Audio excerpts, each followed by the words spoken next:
अस्सलाम वालेकुम स्टूडेंट्स। आज का हमारा lecture account chart at a glance, एक नज़र में आपको अकाउंट चार्ट दिखा रहे हैं जिसमें हम बताएंगे कि टाइटल ऑफ अकाउंट सारे इसमें देंगे, नेचर उसकी नेचर क्या है टाइटल ऑफ अकाउंट्स की, उसका रूल्स जो है डेबिट क्रेडिट के मुताबिक इंक्रीज डिक्रीज में क्या होता है वो, और नॉर्मल बैलेंस क्या रहते हैं इन चार्ट के। तो चलिए, आप यहाँ देख रहे होंगे हमारे पास जो है 1 2 3 4 5 6 कॉलम है। पहला कॉलम हमारे पास सीरियल नंबर का है चार्ट ऑफ अकाउंट्स में, दूसरा कॉलम टाइटल ऑफ अकाउंट्स का है, तीसरा कॉलम नेचर ऑफ अकाउंट्स का है, यानी ये टाइटल किस नेचर ऑफ अकाउंट से। 5 नेचर ऑफ अकाउंट आपको पता है होते हैं, assets, liabilities, capital, revenue, expenses. तो हर टाइटल किसी न किसी नेचर ऑफ अकाउंट से ताल्लुक़ रखता है, वो बताएंगे कि इसका ताल्लुक़ किससे, इसका ताल्लुक़ आप बताने का मकसद है आपकी याददाश्त अच्छी हो जाए, आपको जो है दिमाग में बिल्कुल क्लियर हो जाए, फ़ौरन ट्रांजिशन पढ़ते ही ये आइडेंटिफाई कर ले ये असेट्स है, इंक्रीज़ हो रहा है डिक्रीज़ हो रहा है, इंक्रीज़ और डिक्रीज़ का रूल क्या होता है असेट्स का। इसी तरह ये लायबिलिटीज़ है, इंक्रीज़ डिक्रीज़ का रूल है, और नॉर्मली ये क्या होते हैं ये सब बताएंगे। नॉर्मल बैलेंसेस कहाँ रखी जाते हैं। तो पहला हमारे पास टाइटल ऑफ अकाउंट्स कौन सा है, कैश है।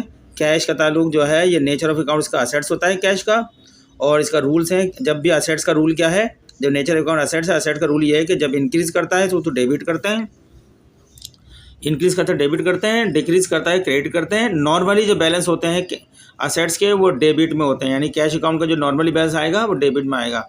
चलें दूसरा देखते हैं, बैंक है। बैंक का नेचर ऑफ अकाउंट असेट्स है, और असेट्स का रूल डेबिट एंड क्रेडिट के जो रूल्स हैं वो क्या हैं। जब भी असेट्स इंक्रीज़ करता है, असेट जब भी इंक्रीज़ करेगा डेबिट कर देंगे, असेट्स जो है जब भी डिक्रीज़ करेगा उसको हम क्रेडिट साइड में लिखेंगे, ठीक है। और असेट्स का नॉर्मल बैलेंस का होता है हमेशा डेबिट और क्रेडिट, इसका हमेशा डेबिट बैलेंस होता है। कभी कभी क्रेडिट हो जाता है बैंक का, जो कि लायबिलिटी में कन्वर्ट हो जाता है बैंक ओवरड्राफ्ट की शक्ल में, लेकिन नॉर्मली इसका जो बैलेंस मिलेगा आपको डेबिट में ही मिलेगा। कभी कभी एब नॉर्मल हालत में आप ज़्यादा पैसा निकाल लेते हैं, उसको ओवरड्राफ्ट कहते हैं, जो फिर लायबिलिटीज़ में कन्वर्ट हो जाता है वो, लेकिन ऐसा नॉर्मली नहीं होता है, बहुत कभी रियल केस में होता है, लेकिन नॉर्मल बैलेंस का डेबिट में होगा। असेट्स का हमेशा नॉर्मल बैलेंस डेबिट में होता है। तीसरा अकाउंट देखते हैं, बैंक ओवरड्राफ्ट, जो अभी जैसे बताया था क्रेडिट बैलेंस। बैंक ओवरड्राफ्ट एक लायबिलिटी, इसके नेचर लायबिलिटी से है, और लायबिलिटीज़ का रूल ये है कि जब भी लायबिलिटी से इंक्रीज़ करेगी तो लायबिलिटीज़ को हम क्रेडिट करते हैं, और लायबिलिटीज़ जब हम पेमेंट कर देंगे तो इसका मतलब लायबिलिटी डिक्रीज़ हो रही है, डिक्रीज़ होगी तो लायबिलिटीज़ को हम क्या करेंगे, डेबिट कर देंगे। नॉर्मली ये हमेशा क्रेडिट में मिलेगी लायबिलिटीज़ अकाउंट का जो नॉर्मल होता है बैलेंस वो क्रेडिट में होता है। चौथे की तरफ चलते हैं, फर्नीचर का ताल्लुक किसके असेट्स से है। मैन हेड ऑफ अकाउंट कौन सा है, असेट्स है, या ग्रुप ऑफ अकाउंट असेट्स है। और असेट का रूल्स बताया है कि असेट जब भी इंक्रीज़ करेंगे तो असेट्स को डेबिट करेंगे, जब असेट्स में कमी होगी डिक्रीज़ होंगे तो असेट्स को हम क्रेडिट करेंगे। नॉर्मली बैलेंस हमेशा असेट्स का डेबिट में होता है। इसी तरह नंबर 5 अकाउंट्स पेबिल का ताल्लुक जो है ग्रुप ऑफ अकाउंट में या मैन हेड ऑफ अकाउंट में लायबिलिटीज़ से है, और लायबिलिटीज़ का रूल यह है कि जब भी लायबिलिटीज़ इंक्रीज़ होती है तो उसको क्रेडिट किया जाता है लायबिलिटीज़ को, और जब भी डिक्रीज़ होती है यानी पेमेंट कर देते हैं हम लायबिलिटीज़ की तो वो डेबिट में लिखा जाता है। नॉर्मली लायबिलिटीज़ का बैलेंस जो होता है वो क्रेडिट में होता है। चलते हैं नेक्स्ट, छठा में 6 ऑफिस सप्लाईज़, यानी वो दफ्तर में इस्तेमाल होने वाली छोटी मोटी अशिया जो कंज्यूमल हो जाती हैं एक टाइम के अंदर, कार्बन पेपर, रबड़, स्केल वगैरह होते हैं, हर कारोबार के मुताबिक सप्लाई होती है इस तरह की। तो ऑफिस सप्लाई का ताल्लुक असेट से है, जब तक यूज़ नहीं हुई ऑफिस सप्लाई तो असेट से, यूज़ हो जाएंगी तो एक्सपेंस हो जाएंगी। ये अभी अनयूज़ है तो असेट से, यूज़ हो गई तो एक्सपेंस में कन्वर्ट हो जाएंगी, क्योंकि एट द एंड इसको एक्सपेंस में ही कन्वर्ट होना खर्च होने के बाद। अभी अनयूज़ है तो असेट्स है, और असेट का रूल ये है कि जब असेट इंक्रीज़ करता है तो डेबिट कर दो, असेट डिक्रीज़ करता है क्रेडिट कर दो, और असेट नॉर्मली बैलेंस इसके होते हैं डेबिट में होते हैं। 7 लोन पेबिल, यानी कर्जे की अदायगी, लोन करना है। लोन पेबिल अकाउंट का ताल्लुक लायबिलिटीज से है। लायबिलिटीज का रूल ये है कि जब लायबिलिटीज इंक्रीज़ करती है यानी आप कर्जा लेते हैं तो क्रेडिट में शो करते हैं, और जब लायबिलिटीज़ डिक्रीज़ होती है यानी कर्जा वापस करते हैं तो डेबिट में शो करते हैं। नॉर्मली लायबिलिटीज़ का जो बैलेंस होगा वो क्रेडिट में होता है। 8वां बिल रिसीवेबल का ताल्लुक असेट से है, और असेट्स का डेबिट एंड क्रेडिट का रूल ये है कि असेट्स का जब इंक्रीज़ करता है डेबिट, डिक्रीज़ करता है क्रेडिट, और नॉर्मल बैलेंस डेबिट में होता है। इसी तरीके से ताहिर कैपिटल का ताल्लुक ओनरशिप से होता है, यानी कैपिटल से ही होता है, और जब ऑनरशिप का रूल ये है कि इंक्रीज़ करेगी ऑनरशिप तो उसको क्रेडिट में कर दो, डिक्रीज़ करती है यानी ड्राइंग कर लेता है मालिक, पैसे निकाल लेता है तो डेबिट में शो कर दे। नॉर्मली जब तक इन्वेस्टमेंट हुई भी है तो क्रेडिट में शो की जाएगी। 10 सेल सैलरीज। सेल सैलरीज जो है सेल डिपार्टमेंट की तनख्वाहें तो इनका ताल्लुक एक्सपेंस से है।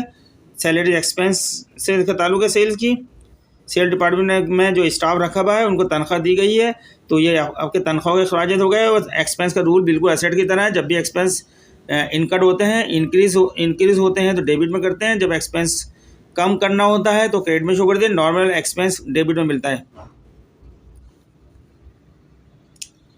सैलरीज पेबिल यानी ये अभी सैलरी तनख्वाह पे नहीं की गई हैं, ड्यू हो चुकी हैं, लिहाजा इसका ताल्लुक लाइबिलिटीज से है। लाइबिलिटीज का रूल ये है कि जब इंक्रीज़ होती है क्रेडिट करते हैं और जब डिक्रीज़ होती है डेबिट करते हैं। नॉर्मली बैलेंस क्रेडिट में होता है।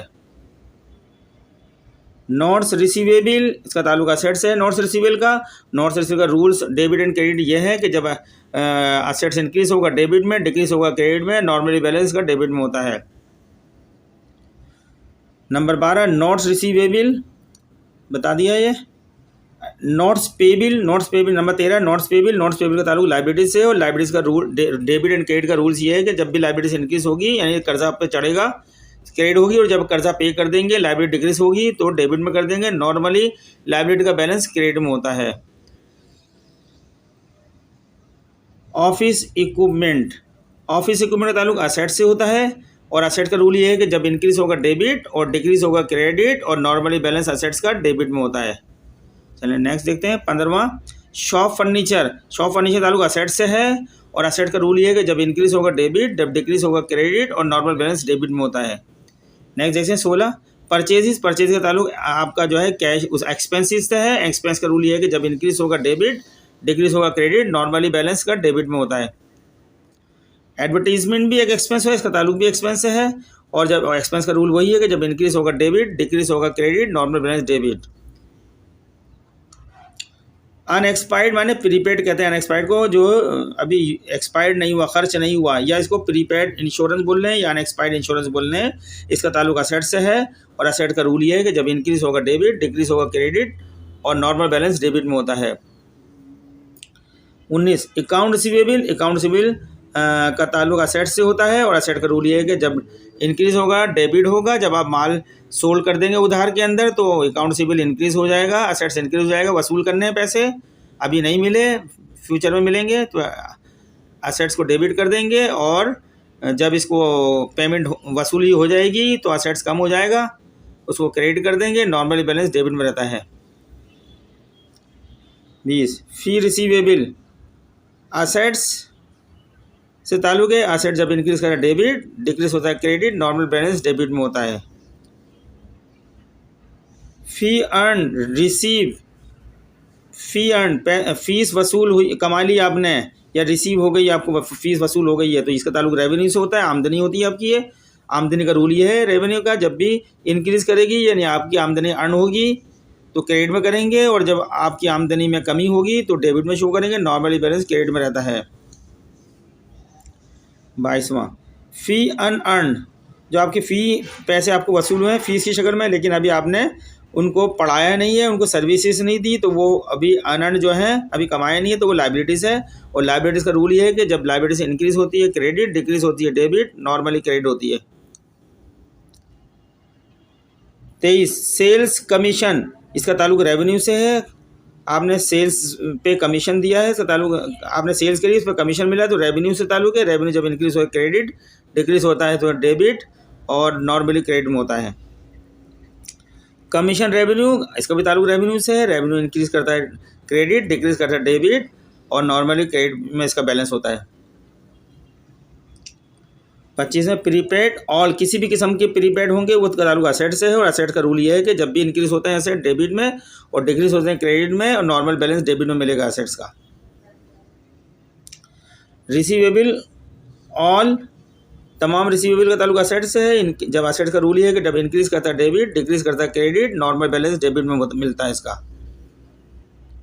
27 अलाउंस फॉर बैड डेट्स, इसका ताल्लुक जो है कॉन्ट्रा असेट से है। कॉन्ट्रा असेट वो होते हैं जो मैन असेट्स की वैल्यू कम करते हैं। अलाउंस फॉर बैड डेट चूँकि रिसीवेबल की वैल्यू को कम करता है। जब भी ये इंक्रीज़ करेगा अलाउंस फॉर बैड डेट, तो जब भी इंक्रीज़ करेगा क्रेडिट हो जाएगा, जब डिक्रीज़ होगा डेबिट, नॉर्मल बैलेंस का क्रेडिट में मिलेगा। अलाउंस फॉर डेप्रिसिएशन, ये भी कॉन्ट्रा असेट्स है, यानी किसी फिक्स असेट्स की वैल्यू को कम करता है ये। और जब भी ये इंक्रीज़ करेगा क्रेडिट, डिक्रीज़ करेगा डेबिट, नॉर्मल बैलेंस क्रेडिट में होगा। इंटरेस्ट एक्सपेंस का ताल्लुक एक्सपेंस से है। एक्सपेंस का रूल ये है कि जब भी इंक्रीज़ होंगे डेबिट, जब भी डिक्रीज़ होंगे क्रेडिट, नॉर्मल बैलेंस एक्सपेंस का डेबिट में होता है। 30 इंटरेस्ट रिसीव। इंटरेस्ट रिसीव माने इसका ताल्लुक रेवेन्यू से है। रेवेन्यू का रूल ये है कि इंक्रीज़ करती है क्रेडिट, डिक्रीज़ करती है डेबिट, और नॉर्मल बैलेंस क्रेडिट में होता है।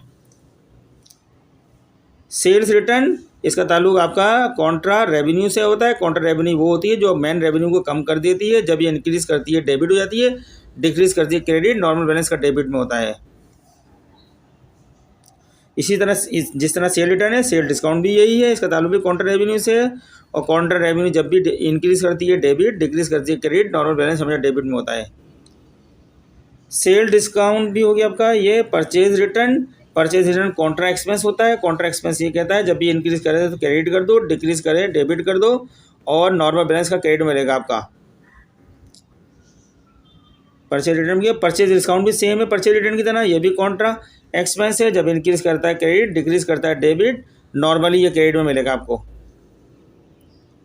ड्राइंग जो है कॉन्ट्रा ओनरशिप है। ओनरशिप को कम करता है, पैसे मलकियत को कम करता है, और ये हमेशा इंक्रीज़ करते वक्त डेबिट में होता है, डिक्रीज़ करते वक्त क्रेडिट में, और नॉर्मली डेबिट में मिलेगा।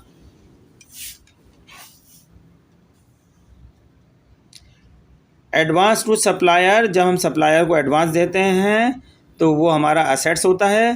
क्योंकि अभी उसने हमको माल नहीं प्रोवाइड किया, जब तक उसके बाद पैसे हमारे एडवांस में पड़े हुए हैं तो वो हमारा असेट्स होगा। तो असेट जब इंक्रीज़ करता है डेबिट, जब डिक्रीज़ करता है क्रेडिट, नॉर्मल बैलेंस डेबिट में मिलेगा। एडवांस फ्रॉम कस्टमर, कस्टमर से जब भी हमको एडवांस मिलता है, वो अभी हमने उसको सर्विसेज नहीं दी होती या माल नहीं प्रोवाइड किया था, तो वो हमारी लायबिलिटी समझी जाती है। लायबिलिटीज़ जब भी इंक्रीज़ होती है क्रेडिट में, जब डिक्रीज़ होती है डेबिट में, नॉर्मली लायबिलिटीज़ क्रेडिट में मिलती है आपको। मर्चेंडाइज इन्वेंट्री का ताल्लुक असेट से है, और असेट जब इंक्रीज़ करता है डेबिट, जब डिक्रीज़ करता है क्रेडिट, नॉर्मली आपको ये डेबिट में मिलेगी, बैलेंस का डेबिट में मिलेगा। डिस्काउंट रिसीव, जब भी आपको डिस्काउंट मिले, कॉन्ट्रा एक्सपेंस होता है। डिस्काउंट कॉन्ट्रा एक्सपेंस जब का मतलब है मैन एक्सपेंस की वैल्यू को कम करना। जब भी कॉन्ट्रा असेट इंक्रीज़ करेगा डेबिट हो जाएगा, जब कॉन्ट्रा असेट्स डिक्रीज़ होगा तो क्रेडिट हो जाएगा, नॉर्मल बैलेंस का डेबिट में मिलेगा। डिस्काउंट अलाउ, इसी की तरह डिस्काउंट रिसीव की तरह डिस्काउंट अलाउ भी होता है। कॉन्ट्रा रेवेन्यू है यह। क्रेडिट जब भी इंक्रीज़ करेगा क्रेडिट हो जाएगा, कर देंगे, और जब डिक्रीज़ करेगा डेबिट, नॉर्मली क्रेडिट होता है। तो स्टूडेंट्स, ये मैंने आपके सामने चार्ट ऑफ अकाउंट्स के अंदर तमाम जितने यूज़ होने वाले टाइटल ऑफ अकाउंट्स हैं, उनके नेचर ऑफ अकाउंट बताएं, उनके रूल्स ऑफ डेबिट क्रेडिट बताएं, और उसका नॉर्मली बैलेंस कहाँ मिलेगा वो बताया है आपको। तो उम्मीद करते हैं आपको ये हमारा लेक्चर अच्छा लगा होगा, समझ में आएगा। बहुत नॉलेजेबल है, बहुत। अगर आप इन तमाम लेक्चर को देखेंगे तो आपके MCQs क्वेश्चन आसानी से कर लेंगे। इंटरव्यू भी आराम से पास कर सकते हैं, जहाँ अकाउंटिंग इंटरव्यू होगा, यही बेसिक बातें की जाती हैं। मेरी आपसे गुजारिश है कि आप इस लेक्चरों को बार बार देखें, अपनी नॉलेज को इन्हांस करें, ताकि आप फ्यूचर में अच्छी पोजीशन हासिल करें। मैं तमाम लेक्चर बनाता रहूँगा, नॉलेज के साथ, थ्योरेटिकल कॉन्सेप्ट के साथ, और प्रैक्टिकल प्रॉब्लम के साथ भी। आपको हमारे लेक्चर ये अच्छे लगते हैं तो आप इसको सब्सक्राइब करें, लाइक करें, आगे दूसरों को शेयर करें। हमारी हौसला अफजाई होगी, हम लेक्चर बनाते रहेंगे आपके लिए। आप अपनी नॉलेज को बढ़ाते रहें, अपनी स्किल को जो है पॉलिश करते रहें। शुक्रिया, थैंकिंग यू वेरी मच।